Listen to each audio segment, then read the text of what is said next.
Abdullah bin Zayd racontait que le prophète, que la bénédiction et le salut de Dieu soient sur lui, s'essuyait la tête avec les deux mains en un mouvement de va-et-vient, et commençait par les racines jusqu'à l'arrière de la chevelure, puis il revenait au point de départ. Tâche, mon frère le musulman, d'essuyer les oreilles en utilisant l'eau qui te reste dans les mains après l'essuyage de la tête. Le prophète, que la bénédiction et le salut de Dieu soient sur lui, a dit « Les oreilles font partie de la tête ». Il est permis aussi d'essuyer le turban ou le voile. Amr bin Umayya al-Dumari racontait « J'ai vu le prophète, que la bénédiction et le salut soient sur lui, passer la main sur son turban et ses chaussons. Et Omar, que Dieu soit satisfait de lui, disait « Celui dont l'essuyage du turban ne le purifie pas, Dieu ne le purifie pas. » Le lavage des pieds jusqu'aux chevilles. La cheville, c'est l'os saillant en bas de la jambe. Les deux chevilles doivent être lavées avec les pieds. Il ne suffit pas de se contenter d'arroser les pieds. Il faut plutôt les bien rincer. L'essuyage des pieds n'est pas bon. Seul celui des chaussons ou des chaussettes l'est. Le prophète, que la bénédiction et le salut de Dieu soient sur lui, a dit « ويل للأعقاب من النار أسبغ الوضوء. Safwan bin Ghassan, que Dieu soit satisfait de lui, a dit « Le prophète, que la bénédiction et le salut de Dieu soient sur lui, nous a ordonné d'essuyer nos chaussons 3 fois en voyage, si on les a mises alors qu'on était pur, de les essuyer pour 1 jour et 1 nuit en cas de repos, et de ne les enlever que pour se purifier d'un excrément. Le cas échéant, le musulman, l'on doit enlever ses chaussons et se purifier le corps avant de les porter de nouveau, et ainsi de suite. L'essuyage de chaussons se fait une seule fois, du bas vers le haut.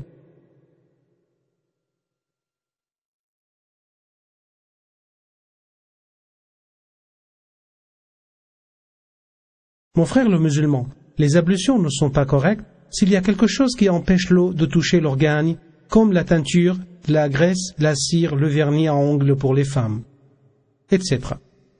Les artisans et professionnels, comme les peintres en bâtiment qui travaillent avec l'isolant d'eau, comme la peinture, doivent nettoyer le maximum possible, et s'ils n'y arrivent pas, ils doivent faire les ablutions à chaque prière, comme ceux qui ont des excuses.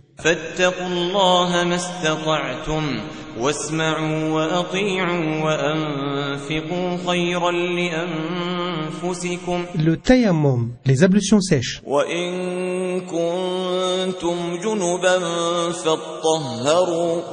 وإن كنتم مرضى أو على سفر أو جاء أحد منكم من الغائط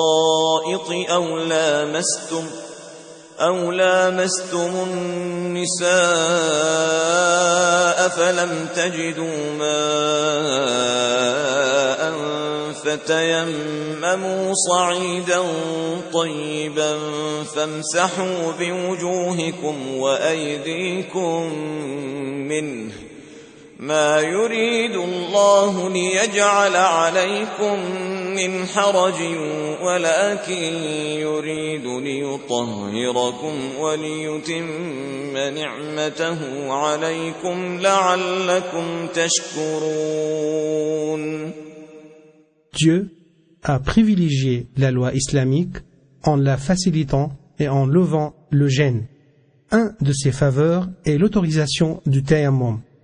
L'envoyé de Dieu, que la bénédiction et le salut de Dieu soient sur lui, a dit « Dieu nous a privilégiés par 3 choses, parmi lesquelles il a cité le fait que toute la terre est pour nous une mosquée, et tout le sol est purificateur en cas d'absence d'eau. » Sache, mon frère le musulman, que le tayammum est permis aussi bien pour les personnes en voyage qu'en repos, et ce en cas de manque ou d'insuffisance d'eau, ou si l'on craint de l'utiliser en cas de peur ou de maladie ou de contrainte.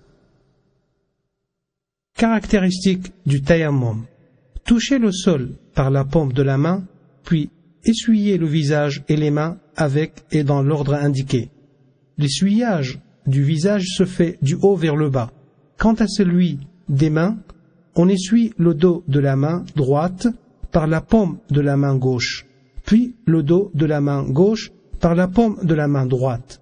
Quiconque de vous fait les ablutions en prodiguant, puis dit أشهد أن لا إله إلا الله وحده لا شريك له وأشهد أن محمدا عبده ورسوله verra les 8 portes du paradis s'ouvriront pour lui et il entre par là où il veut.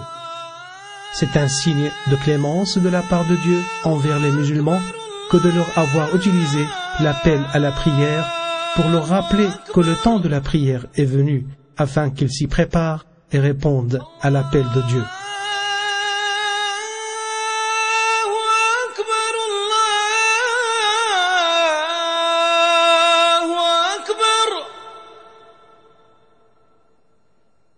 أشهد أن لا إله إلا الله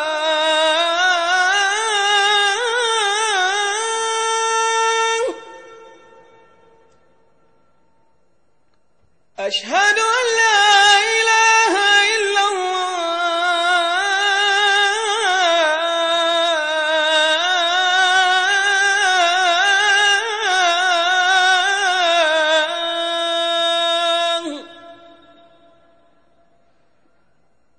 أشهد أن محمدا رسول الله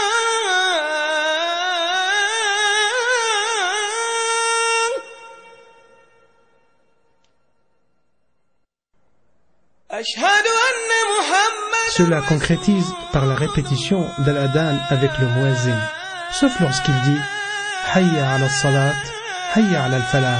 Venez à la prière, accourez au salut, on doit dire alors La hawla wa la quwwata illa billah. Il n'y a de force et de puissance qu'en Dieu. De même, lorsqu'à la prière de l'aube, le muezzin dit As-salatu khayrun min an-nawm. La prière est mieux que le sommeil.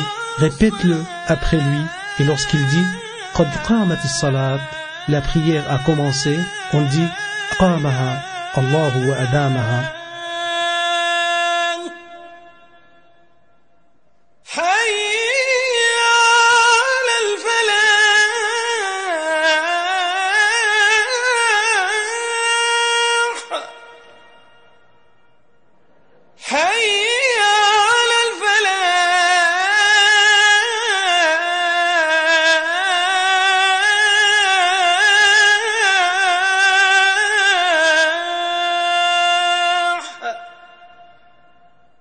الله أكبر الله أكبر لا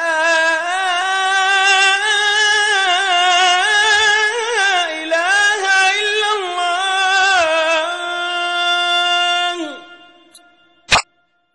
Le message